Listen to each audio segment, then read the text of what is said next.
Assalamu алейкум, Айман Нуру Кадырбеков. Мыйзамдын долбоору редакциялык мүнөздө экен. Конституцияга шайкеш келтирүү, өкмөттү министрлик кабинетте батуу, ушул сыяктуу экен да мындай техникалык эле маселе экен. Бирок экичтен бир сизге бирдекен айтып коеюн. Азыр коллегабыз туура маселе көтөрдү.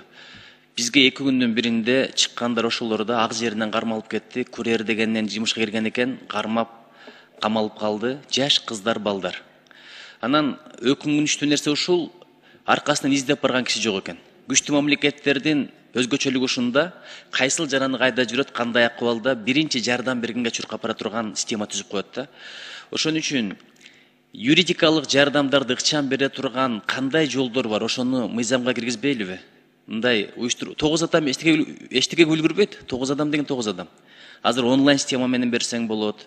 Же бир билбейм, волонтерлорду тапса болот. Юридикалык ыкчам жардам. Анткени адвокаттар акчаларын алып жеп коюп атыптыр да. Балаңды чыгарып берем, ал эле бул эле деп, анан кайдан көрдүм карешек, бара бер, колумдан келбей калды деп коет экен, бирок поезд өтүп кеткен болот. Ушундай чараңар барбы? Видениеңар. Урматтуу Нуржигит Кадырбекович, албетте 9 адам жетишпейт, бирок биз жанагы диаспоранын өкүлдөрү менен бир мындай бир эме киргизип атабыз. Бага официалдуу түрдө министрликтин баягы внештатный сотрудники кылып киргизип атабыз. Алар да бизге жардам берет. Бирок ошол эле убакта юристтер чындап эле айтып атабыз, жетишпейт. 9 кызматкердин ичинен ошол болушунча юридикалык жардам бергенге аракет кылат. Сиз айткандай дагы иштеп көрөлүк, анан бирок эң негизги жана диаспоралардын все равно багы активисттер менен жардамы керек да. Ошолор менен чогуу алып барабыз жумушту. Көрдүңүзбү, эки эле жол бар. Же өзүңүздөр уюштурушуңуздар керек, же болбосо иштеп аткандарга мотивация системасын.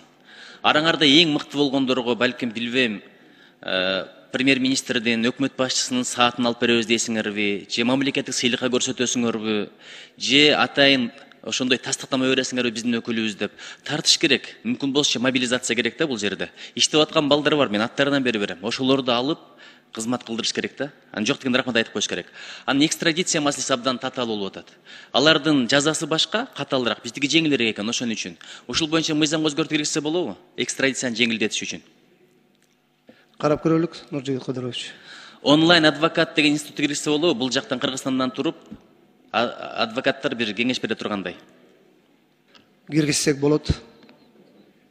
Болот киргизсек. Анан профилактика кылсаңыздар бараткандарга абайлагыла, курьер десе эле кетип калбагыла, жакшы айлык деп анан кийин торго түшүп калбагыла дегендей идеологиялык маалыматтык саясат керек. Чоң рахмат.